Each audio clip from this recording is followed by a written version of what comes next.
बिस्मिल्लाहिर्रहमानिर्रहीम, अस्सलाम वालेकुम। कैपिटल टॉक में खुश आमदेद। इज़राइल के वज़ीर-ए-आज़म नेतन्याहू आजकल पाकिस्तान से बड़े नाराज़ नज़र आते हैं। उन्होंने एक हाल ही में इंटरव्यू दिया है और उस इंटरव्यू में उन्होंने कहा है कि इज़राइल और अमेरिका के ताल्लुकात को बिगाड़ने की बहुत साजिशें हो रही हैं। और ये साजिशें कौन कर रहा है? नेतन्याहू साहब कहते हैं ये साजिशें पाकिस्तान कर रहा है। इज़राइल और अमेरिका के ताल्लुकात बिगाड़ने की साजिशें पाकिस्तान कर रहा है। ये जो इंटरव्यू है इसमें उन्होंने और भी बहुत सी बातें की हैं, लेकिन ज़रा पाकिस्तान के बारे में मौसूफ ने क्या फरमाया है ज़रा उनके अपने अल्फाज में सुन लें। We have several countries that basically manipulated social media with bot farms, with fake addresses to break the American sympathy to Israel, to break the American-Israeli alliance because they think it's in their interests. And they do it in a clever way. You know, it's like you hear a text message. I'm a red-blooded Texan. I always supported Israel, but I can't stand what they're doing. I'm turning against Israel. And then you trace the address to some basement in Pakistan, you know. And that's something that has hurt us badly. कह रहे हैं जी कि कोई जो जाली account होता है, जब हम उसके पीछे जाते हैं, पता लगाते हैं, तो वो किसी बेसमेंट यानी कि किसी पाकिस्तान के किसी तय खाने से चलाया जा रहा होता है वो अकाउंट। अब पाकिस्तान पर कोई आपने इल्ज़ाम लगाना था तो कोई ऐसा इल्ज़ाम लगाते कि जिसकी कोई एविडेंस भी अगर आप पेश करते तो दुनिया आप पे यकीन करती। इस तरह का एक और इल्ज़ाम जो है, एक अमेरिका का टीवी चैनल है CBS, उसने एक इल्ज़ाम लगा दिया जी कि जो रावलपिंडी का नूर खान एयर बेस है वहाँ पर ईरान के जो जंगी तैयारे हैं उनको पार्क किया गया है ताकि उनको इज़राइल की बमबारी से बचाया जाए। और इसमें जो एक रिपोर्टर हैं उनकी जेनिफर जैकब्स, उन्होंने एक ट्वीट भी कर दिया है और हेडलाइन जो है जी वो ये है, Pakistan allowed Iran to park military aircraft on its airfields despite mediator role in conflict with US। इसकी पाकिस्तान की जो वजारत ख़ारजा है उसने इसकी तरदीद की है, लेकिन मैंने इसका जिक्र इसलिए किया है कि एक तरफ नेतन्याहू पाकिस्तान को टारगेट कर रहा है और दूसरी तरफ कुछ अमरीकी टीवी चैनल्स जो हैं उन्होंने पाकिस्तान के ख़िलाफ़ झूठी खबरें फैलानी शुरू कर दी हैं। पाकिस्तान का जो बतौर एक सालिस के किरदार है उसको मशकूक बनाने की नाकाम कोशिश की जा रही है। वजह क्या है इसकी? अगर आप गौर करें तो आपको पता चलेगा कि वजह इसकी ये है कि डोनाल्ड ट्रंप जो हैं वो चीन का दौरा करने वाले हैं और इस पे नेतन्याहू बड़ा परेशान है और उसकी कोशिश है कि डोनाल्ड ट्रंप के चीन पहुंचने से पहले पहले कोई ऐसा माहौल क्रिएट किया जाए कि चीन और डोनाल्ड ट्रंप के दरमियान अगर कोई मामला तय पाना है तो वो ना तय पाए। और डोनाल्ड ट्रंप साहब ने ख़ुद भी फरमा दिया है कि जो ईरान के साथ हमारा सीज़ फायर है वो वेंटिलेटर पे है। क्या कहते हैं ज़रा सुनिए। I would say it's one of the weakest right now. The ceasefire is on massive life support, where the doctor walks in and says, "Sir, your loved one has approximately a 1% chance of living." तो ventilator पे वो कह रहे हैं जी ये seize fire ventilator पे है। क्या ये सीज़ फायर कायम रहेगा? और नेतन्याहू ने जो पाकिस्तान को टारगेट करने का सिलसिला शुरू किया है इसकी क्या वजह है? इस पर गुफ्तगू के लिए आज हमारे साथ मौजूद हैं lieutenant general retired Abdul Qayyum साहब, जनाब एजाज़ चौधरी साहब पाकिस्तान के साबिक़ सेक्रेटरी ख़ारजा और जनाब एयर वाइस मार्शल रिटायर्ड एजाज़ महमूद साहब। तो सबसे पहले जनरल क़य्यूम साहब, आप हमें बताएंगे कि नेतन्याहू साहब जो हैं वो अचानक उनको पाकिस्तान की याद सताई है, तो क्या पाकिस्तान जो है वो इज़राइल और अमेरिका के ताल्लुकात में कोई रखना क्रिएट कर सकता है जाली अकाउंट्स के ज़रिए? देखिए, नेतन्याहू अपना गिल्ट को छुपाने के लिए शायद ये इल्ज़ाम लगा रहे हैं, बिकॉज़ ये तो अभी रोज़े रोशन की तरह अयां है ना कि नेतन्याहू ने गलत ब्रीफ़ किया ट्रंप को और उससे पहले मेरे ख्याल बिल क्लिंटन ने बताया कि मुझे भी ब्रीफिंग दी गई, ओबामा को भी दी गई, किसी ने बात नहीं मानी ये जो है अटैक ऑन ईरान करने पे। तो नेतन्याहू तो is on record to have said कि हमारा दुश्मन नंबर 1 ईरान है, नंबर 2 पाकिस्तान है। उन्होंने ये भी कहा, एक वक्त मैंने सुना, उन्होंने कहा हमारा सबसे बड़ा ब्लंडर ये हुआ कि पाकिस्तान को न्यूक्लियर बनने दिया। तो इसलिए वो ये हज़म नहीं कर सकते कि पाकिस्तान बैनुल-अक़वामी सतह पे अल्हम्दुलिल्लाह डिप्लोमेटिकली उस लेवल के ऊपर है कि दोनों साइड्स जो राइवल्स हैं वो उसको अब मान रहे हैं मीडिएटर्स के तौर के ऊपर। तो इसलिए नेतन्याहू ने अब जब ये देखा कि ये जो लोगों के शकूक व शुबहात ना सिर्फ नेटो कंट्रीज़ रिफ्यूज़ किया बल्कि even with in United states of America लोगों ने कहा कि इसने आपको गलत किया है, तो अभी उनकी वो इक्वेशन नहीं रही। और ये इसलिए नहीं रही कि पाकिस्तान वहाँ को रोल अदा कर रहा है, ये इसलिए कि आपने अपने पाँव पे कुल्हाड़ी मारी है। You have tried to be clever. आपने कहा कि मैं उनको यूज़ करूँगा, आपने गलत इंटेलिजेंस फीड की, आपने कहा कि आप ओवरनाइट इनके अच्छा, ये जो इंटरव्यू है ना, जिसका मैंने एक छोटा सा क्लिप आपको दिखाया है, इस इंटरव्यू में नेतन्याहू जो है वो कह रहा है कि हम जो इंटेलिजेंस शेयर करते हैं ना अमेरिका के साथ, वो 5 CIA भी मिल के नहीं वो शेयर कर सकती। या तो देखें ना आप किस तरह, यानी you are an extension of America, you should know. ये उनका एक ब्रिज हेड है जो मिडिल ईस्ट में उन्होंने बनाया हुआ है। यू डिपेंड उनके टुकड़ों के ऊपर, आपका सारा दारोमदार है। वहाँ ही से आपको हर साल बिलियंस ऑफ डॉलर्स मिलते हैं और आप उनको मिसगाइड करते हैं। आप उनको इतने बड़े मुल्क को जो कि इतनी सुपर ताकत है उनको आप बदनाम करते हैं।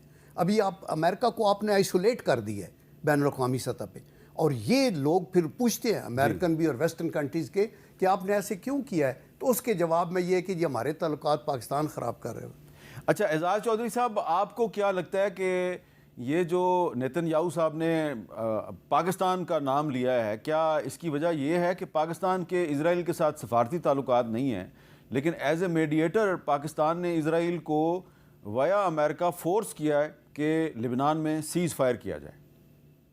जी, ये भी है। और एक मैसिव डिसइंफॉर्मेशन कैंपेन लॉन्च हुई है, खाली इसराइल की तरफ से नहीं है। मेरे ख्याल में भारत की लॉबी भी उसके अंदर काम कर रही है, क्योंकि दोनों को ये बड़ा दुख है कि पाकिस्तान बीच में मैदान में इधर आ गया है और पूरे वेस्ट एशिया की जो सियासत है उसके अंदर बैठ गया आखिर, और एक पॉजिटिव लिहाज से, मुस्बत लिहाज से। और पाकिस्तान की कामयाबी इसराइल की नाकामी है डायरेक्टली, क्योंकि वो तो नहीं चाहते हैं कि किसी किस्म का भी यहाँ पे अमन हो। वो तो ये नहीं चाहते हैं कि हम ईरान और अमेरिका के दरमियान सुलह सफाई हो जाए। वो तो उन्होंने बड़ी मुश्किल से अमेरिका को ये एक किस्म का, मैं कहता हूँ, जाली में लेकर आए कि आप हमारी जंग लड़ लें। पहले तो उन्होंने बड़ी कोशिश की और भी कई सदूर के साथ, लेकिन सदर ट्रंप ही माने सिर्फ उनकी बात। और इस वक्त फिर डोनाल्ड ट्रंप साहब भी समझ गए हैं कि जंग इसका हल है नहीं। तो इसमें इनको बड़ा ये दुख है, क्योंकि वो अकेले तो लड़ नहीं सकता ना ये बड़ी जंग। और पाकिस्तान सीज फायर भी करा रहा है और पूरी सुलह सफाई भी करा रहा है। और जो अब चीन की जो बीच में इन्वॉल्वमेंट मुतवक्को है, लग रहा है अब तो जितने आर्टिकल्स मैं पढ़ रहा हूँ उसमें यही लगता है कि एजेंडा के अंदर आ गया है ये ईरान की जंग जो है, जो प्रेसिडेंट शी और प्रेसिडेंट डोनाल्ड ट्रंप के दरमियान होनी है समिट, उसमें ये एजेंडा आइटम बन गया है बिल्कुल। तो उसमें भी उनको यही लगता है कि चीन भी जो है इसमें अपना एक किरदार अदा कर सकता है, और पाकिस्तान तो चीन का दोस्त है। तो इस वजह से बहुत सारी डिसइंफॉर्मेशन है। लेकिन मैं ये समझता हूँ कि अब हमें डिसइंफॉर्मेशन से घबराना इसलिए नहीं होगा क्योंकि बड़ी जल्दी पता चल जाता है जी, फिंगरप्रिंट्स बहुत जल्दी पता चल जाते हैं। और मैंने देखा कि जब कोई ज़्यादा चीज़ फैल जाती है तो फिर हमारा स्पोक्समैन भी उसको क्लैरिफाई कर देता है। लेकिन हमें तो शुरू से शक था कि ये इस किस्म की डिसइंफॉर्मेशन चलेगी। पाकिस्तान को बिल्कुल कॉन्फिडेंस के साथ, एतमाद के साथ रहना चाहिए और जो सच्चाई का साथ देना चाहिए। सच्चाई यही है कि इस खित्ते में अमन होना चाहिए और पाकिस्तान को उसके लिए काम करते रहना चाहिए, इसी में उसकी इज्जत है। और अमेरिका के साथ भी कोई हमने धोखाधड़ी नहीं की, हमने बिल्कुल खुलकर उनको बताया है कि ईरान की ये पोजीशन, और ईरान को भी खुलकर बताया है कि अमेरिका की क्या पोजीशन। तो गोया पाकिस्तान एक ऑनेस्ट ब्रोकर के तौर पर काम कर रहा है। मेरा नहीं ख्याल कि ये डिसइंफॉर्मेशन कैंपेन जो हैं और ख़ुसूसन नेतन्याहू साहब की, वो हमारे खिलाफ कोई ज़्यादा कामयाब होंगी। नेतन्याहू साहब तो खुद अब अपनी पॉलिटिकल सर्वाइवल जो है उनकी खतरे में है, इसलिए वो क्या कहेंगे कि जी ईरान के बाद पाकिस्तान दुश्मन होगा। उनकी क्या मजाल है पाकिस्तान को वो कोई भी उसका बाल भी बीका कर सके। अच्छा एयर मार्शल एजाज महमूद साहब, ये जो CBS की जो न्यूज़ है आपने आप पढ़ तो ली होगी, लेकिन नाजरीन को मैं बता दूं कि इसमें कहा यह गया कि पाकिस्तान ने ईरान और वाशिंगटन में सालसी के दौरान खामोशी से ईरानी फ़ौजी तैयारों को अपने हवाई अड्डों पर खड़ा होने की इजाज़त दी है और कोट किया है अमेरिकन हुकाम को। जंग बंदी के चंद रोज़ बाद ईरानी तैयारे नूर खान एयरबेस पर पहुँचे और ईरान ने मुमकिना अमरीकी हमले से बचने के लिए ये तैयारे पाकिस्तान मुंतकिल किए। ईरान ने अपने बाद सिविलियन तैयारे अफ़गानिस्तान भी मुंतकिल किए, यानी कि पाकिस्तान के अलावा अफ़गानिस्तान पर भी इल्ज़ाम लगा दिया है। पाकिस्तान ने ये इल्ज़ामात मुस्तरद करते हुए कहा कि नूर खान एयरबेस शहर के ऐन वस्त में वाक़या है, वहाँ बड़ी तादाद में तैयारों की मौजूदगी अवाम की नज़रों से छुपाई नहीं जा सकती। और तालिबान ने अफ़गानिस्तान में ईरानी तैयारों की मौजूदगी की तरदीद की, जबकि अमरीकी सेंट्रल कमांड ने इस मामले पर तबसरे से गुरेज़ किया है। अब आप क्योंकि नूर खान एयरबेस को बड़ी अच्छी तरह जानते हैं, तो ज़रा आप ये बताएंगे कि ये जो झूठा प्रोपोगंडा किया गया है CBS की तरफ से कोट किया है अमरीकी हुकाम को, इसकी वजह क्या हो सकती है? हामिद मीर साहब, आप ख़ुद भी PF बेस नूर खान से बड़ी अच्छी तरह वाकिफ़ हैं जी। और जिस कैटेगरी के जहाज़ों की ये बात कर रहे हैं वो एयरक्राफ्ट उनके जो साइज़ होते हैं वो किसी एयरक्राफ्ट पेन में नहीं खड़े होते। अगर वो कहीं भी जाएं तो वो टारमेक पे पार्क किए जाते हैं जी। और चकलाला के अतराफ़ में जिस तरह के शहरी आबादी है, फिर आजकल जिस तरह कमर्शियल सैटेलाइट के ज़रिए पिक्चर्स ली जाती हैं, ओपन टारमेक कोई बहुत ज़्यादा किसी चीज़ की मास्किंग नहीं कर सकता। और जब ये तैयारे आए थे उस वक्त भी अगर ये वाकई आए होते तो इसकी ट्रैकिंग एक्चुअल जो मुख्तलिफ ओपन सोर्स रेडार ट्रैकिंग होती है उस पर वो इसका एविडेंस इकट्ठा कर सकते थे। तो ये बिल्कुल जो है रिडिकुलस बात है। इस किस्म की बेबुनियाद बातें यकीनन एक पाकिस्तान को डिस्क्रेडिट करने की कोशिश है। और पाकिस्तान के बारे में जो इस वक्त अमेरिका का जो एक इमेज है पाकिस्तान के बारे में, पाकिस्तान की क़यादत, Pakistan as a responsible sovereign state और जो रोल पाकिस्तान इलाकाई अमन के लिए प्ले कर रहा है, उसमें ये पाकिस्तान की पोजीशन को डिस्क्रेडिट करने की मेरा ख्याल है एक बहुत ही थर्ड क्लास सी कोशिश है। इससे ज़्यादा इसको जस्टिफाई नहीं कर सकते जी। ये इसमें वैसे सब जानते हैं कि जो ईरान के जो तैयारे थे C-130 तैयारे के बारे में इसमें ज़िक्र किया गया है। ये उस वक्त आए थे जब सीज़ फायर के बाद इस्लामाबाद में मुज़ाकरात होने थे, तो C-130 सिर्फ ईरान के नहीं आए थे बल्कि अमेरिका के भी आए थे। और जब पहला राउंड ख़त्म हो गया तो उसके बाद अमेरिका और ईरान दोनों के बहुत से तैयारे नूर खान एयरबेस पे खड़े रहे। उसकी वजह यह है कि डेलीगेशंस बहुत बड़े आए थे और सिक्योरिटी स्टाफ और टेक्निकल स्टाफ भी यहाँ पर मौजूद था। और फिर अब्बास अरागची जो हैं वो उसके बाद फिर 2 दफ़ा दोबारा आए हैं और दूसरा राउंड जो है उसकी एंटिसिपेशन में बहुत से लोग यहाँ पर मौजूद थे और उनके जहाज़ भी खड़े थे। जब वो नहीं हुआ तो वो जहाज़ चले गए। तो ये वाकई आप सही कह रहे हैं कि इस पर हमें ज़्यादा अपना वक्त ज़ाया नहीं करना चाहिए। लेकिन जनरल कयूम साहब जी जी जी आपकी इजाज़त से मैं कमेंट देना चाहूँगा पिछले सवाल के लिए। जी जी। मेरा ख्याल है हमें नेतन्याहू का जो उन्होंने इल्ज़ाम लगाया है उसको एज ए कॉम्प्लीमेंट लेना चाहिए कि आज पाकिस्तान का इतना कदकाठ हो गया है कि पाकिस्तान अमेरिका को इन्फ्लुएंस कर सकता है कि वो अपनी एक तफैली रियासत को जिसकी सारी जो है ना लाइफ लाइन अमेरिका से आती हो वो उसको उससे दूर कर सकता है। तो ये तो हमारे लिए कॉम्प्लीमेंट है जी। अच्छा, अब एक और मैं चीज़ जो है वो नाजरीन को बताना चाहता हूँ कि जो नेतन्याहू है उसकी एक और भी वजह है और वो ये है कि न्यूयॉर्क टाइम्स जो कि अमेरिका का सबसे बड़ा अखबार है उसके एक कॉलमिस्ट हैं निकोलस क्रिस्टोफ। उन्होंने एक आर्टिकल लिखा है जी न्यूयॉर्क टाइम्स में और इस आर्टिकल में उन्होंने जो इज़राइल का मकरू चेहरा है उसको जिस बहादुरी के साथ उन्होंने बेनकाब किया है उस पर पूरे इज़राइल में सफ़े मातम बची हुई है और कोशिश की जा रही है, प्रेशर डाला जा रहा है कि न्यूयॉर्क टाइम्स जो है इस आर्टिकल को अपनी वेबसाइट से हटा दे, निकोलस क्रिस्टोफ को नौकरी से निकाल दिया जाए। और है क्या इस आर्टिकल में? इस आर्टिकल में जो फ़लस्तीनी कैदी हैं उनके साथ इज़राइली जेलों में जो जिनसी दरिंदगी होती है, सिर्फ औरतों के साथ नहीं मर्दों के साथ भी और बच्चों के साथ भी, उसके इंकशाफात किए हैं। और निकोलस क्रिस्टोफ ने ख़ुद ज़ाती तौर पर इन मुतासरीन के साथ बातचीत करके, इनके इंटरव्यूज़ करके ये लिखा है, और उसमें बताया कि इजरायली अहलकार न सिर्फ फ़लस्तीनी औरतों बल्कि मर्दों और बच्चों को भी जिनसी तशद्दुद का निशाना बनाते हैं। इस दरिंदगी में इजरायली फ़ौजी, आबादकार, तफ्तीशी अफसरान, सिक्योरिटी एजेंसी के एहलकार और जेल के सिक्योरिटी गार्ड सब मुलव्वस हैं। एक 46 साला फ़लस्तीनी सहाफ़ी समीउल सई को जेल में बरहना किया गया, रबड़ के डंडे और दीगर आलात से जिनसी ज़्यादती का निशाना बनाया गया। उस पर दबाव डाला गया कि वो इजरायली इंटेलिजेंस के लिए मुखबरी करे, लेकिन जब उसने इनकार कर दिया तो उसको तशद्दुद का निशाना बनाया गया।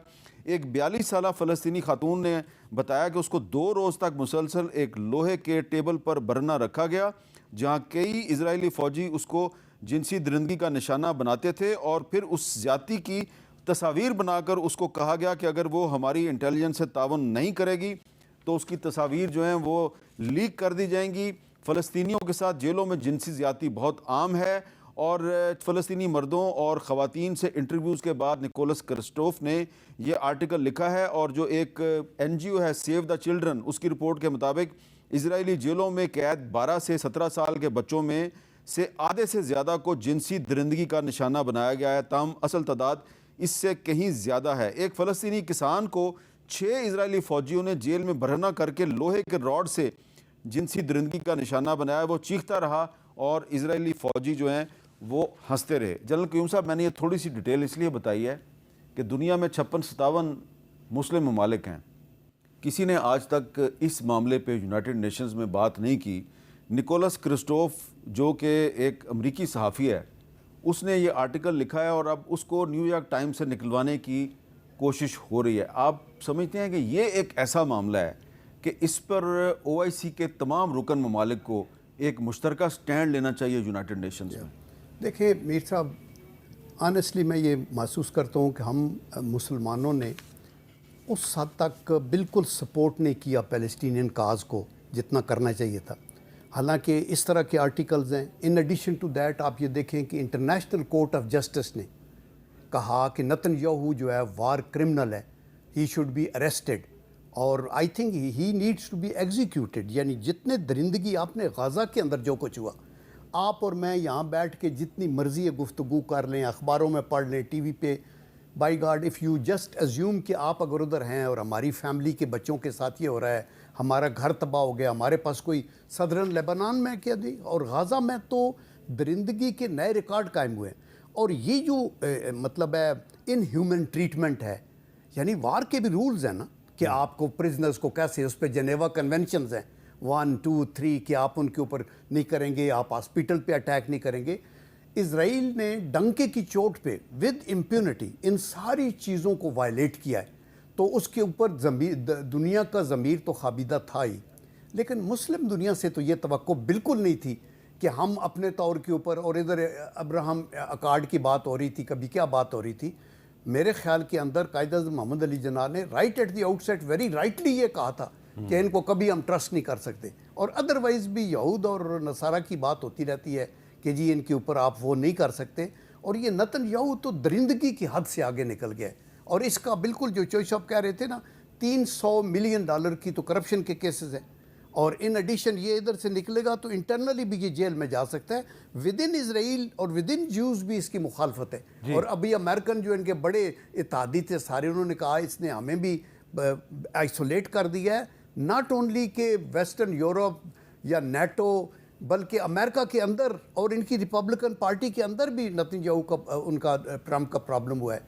तो इसलिए मेरे ख्याल में आपकी बिल्कुल जायज़ ये बात है कि OIC के अंदर कंट्रीज़ में एटलीस्ट जो पोटेंट कंट्रीज़ हैं वो बैठे मीटिंग करें, समिट मीटिंग हो, और उसके अंदर ये कंडेम भी किया जाए और एक जॉइंट स्ट्रेटजी बनाई जाए इसको हाईलाइट करने के लिए। अच्छा एजाज चोई साहब, ये जो ट्रंप साहब चीन के दौरे पे भी जा रहे हैं, और उनके दौरे से कुछ दिन पहले जो है वो चीन के जो सदर हैं सदर शी, उन्होंने एक 4 पॉइंट फार्मूला दे दिया है कि मिडल ईस्ट में पीस कैसे होना चाहिए। वो कह रहे हैं जी मशरक़ वस्ता और खलीजी खित्ते के लिए एक मुश्तरका जामे बाहमी तावन पर मबनी पायदार सिक्योरिटी ढांचा कायम करने की ज़रूरत है। मशरक़ वस्ता और खलीज फ़ारस के ममालिक की खुद मुख्तारी और इलाकाई सालमियत का एहतराम किया जाए। बैनुल-अक़वामी कानून की बालादस्ती को बरकरार रखना ज़रूरी है ताकि दुनिया जंगल के कानून की तरफ वापस ना चली जाए। तमाम फ़रीक़ैन मिलकर ऐसा साजगार माहौल पैदा करें जिससे मशरक़ वस्ता और खलीजी ममालिक की तरक्की और सलामती मुमकिन हो। इसमें जो थर्ड पॉइंट है जिसमें कह रहे हैं चाइनीज़ प्रेसिडेंट कि दुनिया जंगल के कानून की तरफ वापस ना चली जाए, लेकिन जंगल का कानून तो हमें नज़र आ रहा है, इजराइल तो जो है वो जंगल का कानून ही चला रहा है। आप का क्या ख्याल है कि ये जो निकोलस क्रिस्टोफ ने जो न्यूयॉर्क टाइम्स में इंकशाफात किए हैं, इनको भी अब आइंदा जो मशरक़ वस्ता में अमन के लिए जो बातचीत हो, कोई फार्मूला बने, तो इसको भी उस एजेंडे का हिस्सा बनाने की ज़रूरत है? जी, सबसे पहले तो निकोलस क्रिस्टोफ की अखलाकी जुर्रत को हमें बिल्कुल सलाम करना चाहिए। इतनी स्ट्रॉन्ग है वहाँ पे जूइश लॉबी, लेकिन आप ये भी देख रहे हैं कि आवाज़ें उठनी शुरू हो गई हैं।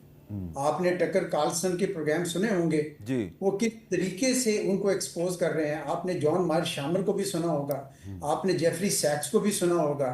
जॉन मार्शामर ने तो एक पूरी किताब लिख दी है कि जूइश लॉबी किस तरीके से सारे लेजिस्लेटर्स की फंडिंग करके इलेक्शन कैंपेन्स में हिस्सा लेकर किस तरीके से उनको ब्लैकमेल करती है। तो गोया ये पहली बार हो रहा है डोनाल्ड ट्रंप साहब और नेतन्याहू की वजह से कि वो जूइश लॉबी और इजराइल पूरा का पूरा वहाँ पे एक्सपोज हो रहा है। अब ये आपने जो इसका लिंक किया था, सेनेटर साहब से पूछा आपने, जनरल साहब से, कि ये OIC भी इसको रेज करेगी कि नहीं करेगी, और ये OIC के अंदर भी इसको बिल्कुल इसको करना चाहिए इस किस्म के सारे मामलात को। ये कितनी अफसोस की बात है कि निकोलस क्रिस्टोफ तो लिख सकता है, वली नसर भी लिख सकता है, हम लोग क्यों नहीं लिख सकते हैं इस किस्म के? ये नहीं मेरा मतलब है मुसलमान दुनिया से इस किस्म की ज़्यादा आवाज़ें क्यों नहीं उठती हैं? और हमारे बिल्कुल नामवर कई किस्म के सहाफ़ी हैं, लिखने वाले हैं, उनकी भी आवाज़ें जो है ठीक है, उनकी आवाज़ इतनी दूर नहीं पहुंचती, लेकिन एक पूरी आपके अंदर बैठे हुए एक दो ममालिक ऐसे हैं जो बिल्कुल अभी भी इसराइल की यानी उनके साथ जुड़े बैठे हुए हैं। तो मुसलमान मुल्कों को ज़रा थोड़ा सा इस मामले में इस किस्म के जो आर्टिकल से होश लेना चाहिए। आपने जो कहा प्रेसिडेंट शी साहब का जो 4 नुकात उन्होंने बताए, ये ग्लोबल सिक्योरिटी इनिशिएटिव जो उनका है जो 2022 से चल रहा है, उसमें ये तवातर से ये वाले नुकात आ रहे हैं। ये एक पैरेलल सिस्टम दे रहे हैं। वो ये कह रहे हैं कि जो वेस्टर्न लिबरल ऑर्डर था आपका, जो एक लिहाज से आपने यूनाइटेड नेशंस के जो चार्टर थे वो बड़े ज़बरदस्त असूल थे, यही असूल थे बुनियादी तौर पर, उसके अंदर भी वो तो आपने खुद छोड़ दिए हैं, और वो अब वाकई इस वक्त बुरी हालत में जंगल का कानून ही समझे। तो इसलिए ये कह रहे हैं कि इसको वापस लेकर आया जाए उसी निज़ाम को जिसके तहत ये पुरअमन बकाए बाहमी रखी गई थी, पीसफुल कोएग्जिस्टेंस रखी गई थी, कि एक दूसरे की सॉवरेनिटी की इज्जत करेंगे, एक दूसरे की टेरिटोरियल इंटेग्रिटी की इज्जत करेंगे, इंटरफेयर नहीं करेंगे, इंटरवीन नहीं करेंगे, पीसफुली रिजॉल्व करेंगे। ये सारे वो असूल हैं जो इसके अंदर जो प्रोए हुए थे। तो चीन यानी बड़ी, वैसे आप हैरत की बात है कि जिस चीन को ये कहते थे कि बड़ी देर तक इसको आइसोलेट रखा, 1970 के बाद वो चीन को उन्होंने अपने मेन स्ट्रीम किया, वो चीन आज इसका चैंपियन बना हुआ है उन्हीं असूलों का जिनके असूल के ऊपर यूनाइटेड नेशंस बनाई गई थी। तो ये एक लिहाज से हौसले की बात है दुनिया के लिए कि कोई एक ऐसी ताकत है जो उभरती हुई ताकत है, और वो ये वाले असूल बता रहे हैं जिनकी पाकिस्तान समेत हम सारे मुल्कों को बिल्कुल तारीफ करनी चाहिए और उसके लिए काम करना चाहिए। जी, यहाँ पे एक ब्रेक लेते हैं, ब्रेक के बाद हम air vice marshal Ejaz Mahmood साहब से बात करेंगे।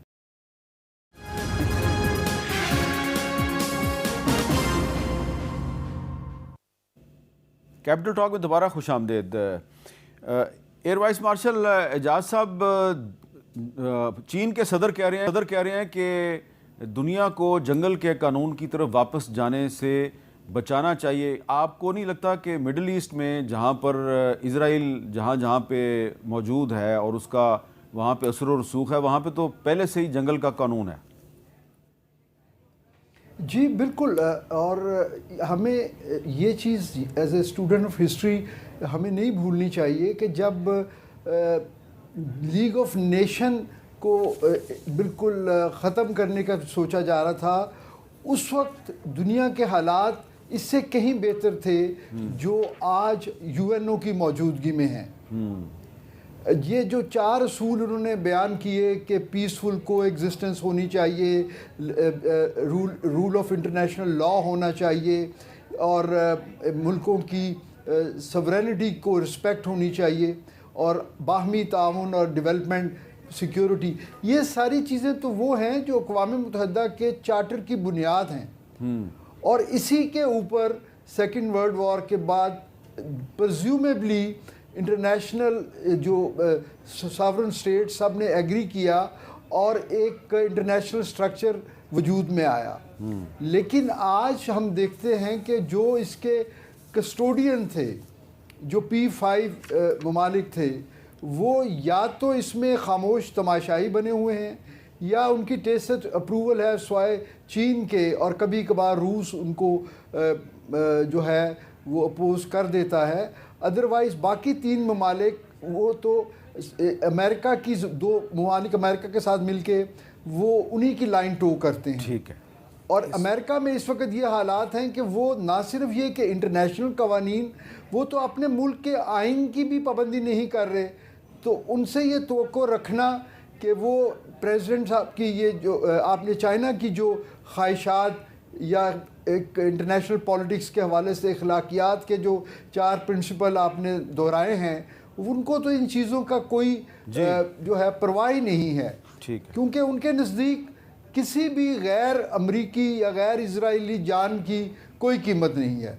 जी जनरल क्यूब साहब कुछ कहना चाहते हैं? मैं इसी पे ये कहना चाहता हूँ कि देखिए, पहली जंग अजीम के बाद जब लीग ऑफ नेशन रिडंडेंट हुई तो फिर क्या हुआ, सेकंड वर्ल्ड वार हो गई। इसीलिए मैं ये कहता हूँ कि आज अगर जो जंगल की कानून की चीन के प्रेसिडेंट ने बात की वो ठीक है। इस इन एडिशन टू दैट जो वेनेजुएला में हुआ वो जंगल का कानून नहीं है। हाँ, वो नहीं। अब देखिए, यूएन के सेक्रेटरी जनरल ने कहा trust in global institution is at breaking point. Ban Ki moon जो पहले सेक्रेटरी जनरल थे, उन्होंने कहा UN is slipping into dysfunction. The point is कि ये तो है, लेकिन हमें ये भी देखना है कि क्या ये यूनाइटेड नेशन का कसूर है। पॉइंट ये है कि आपने, मेरे ख्याल अमेरिका ने को 41 वीटोज़ लगाए उनके रेजोल्यूशंस पैलेस्टीनियन के ख़िलाफ़। वो जो बात कहते हैं आप मानना नहीं चाहते, कश्मीर पे रेजोल्यूशंस हैं, आप उनको कोई मानने को तैयार नहीं है। और आपने अभी बोर्ड ऑफ पीस अलग बना के कर दिया है। एक बैनुल अक़वामी अदारा आपके पास मौजूद है, बजाय इसकी कि उसकी रीस्ट्रक्चरिंग की जाए और ये देखा जाए कि इंसाफ कैसे। देखो ना, यूनाइटेड नेशन किसने बनाई थी? विक्टर्स ने बनाई थी। सेकेंड वर्ल्ड वार में जो जीते, उन्होंने कहा ये बनाते हैं, एक सिक्योरिटी काउंसिल बनाते हैं, वीटो भी अपने पास रख लेते हैं, और फिर उस वीटो को इस्तेमाल किया। अगर ये ना करते तो क्या 75-70 साल से 80 साल से ये हमारा कश्मीर का इशू या पैलेस्टाइन का इशू रहता। So therefore it is important कि इंटरनेशनल लॉ होना चाहिए और यूएन की सेट होना बड़ा ज़रूरी है। और अगर ये ना हुआ तो मैं आपको बता रहा हूँ कि सेकेंड वर्ल्ड वार में हिटलर जैसा एक था ना, तो अभी 2 हैं, नेतन्याहू भी है और ये मोदी भी है। मोदी ने पाकिस्तान पे हमला किया, तो कहाँ से मतलब है उसको। अच्छा, ये इस पे एजाज चौधरी साहब आप का क्या ख्याल है कि ये जो ट्रंप का जो दौरा चीन है, इस दौरा चीन के बाद सीज़ फायर जो है वो एक मुस्तकिल अमन मुआहदे में तब्दील हो जाएगा या ये सीज़ फायर टूट जाएगा?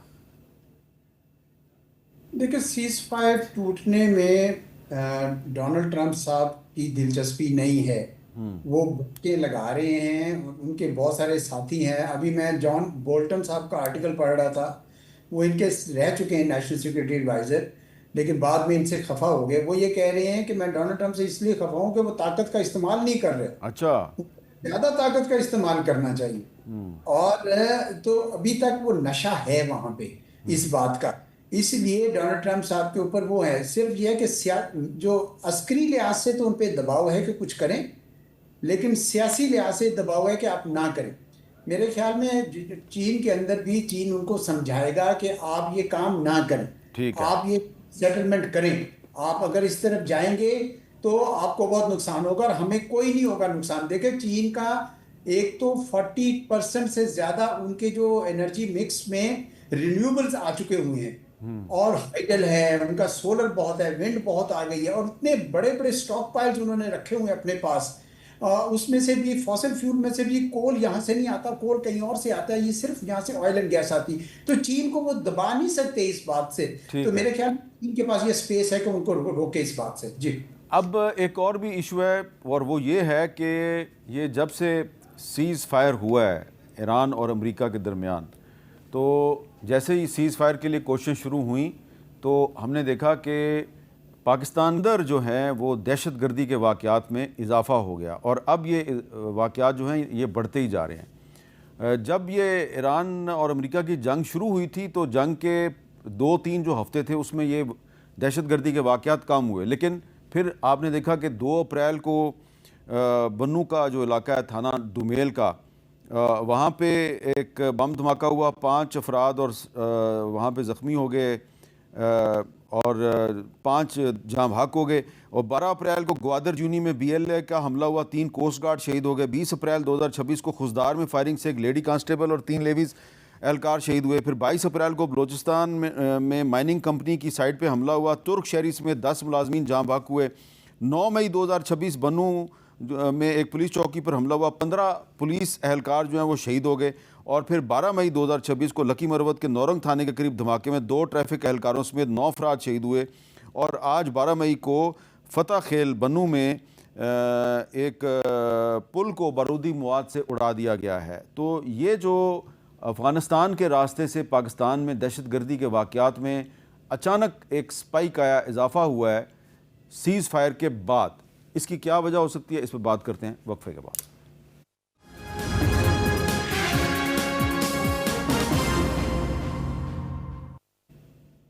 कैपिटल टॉक में दोबारा खुशामदीद।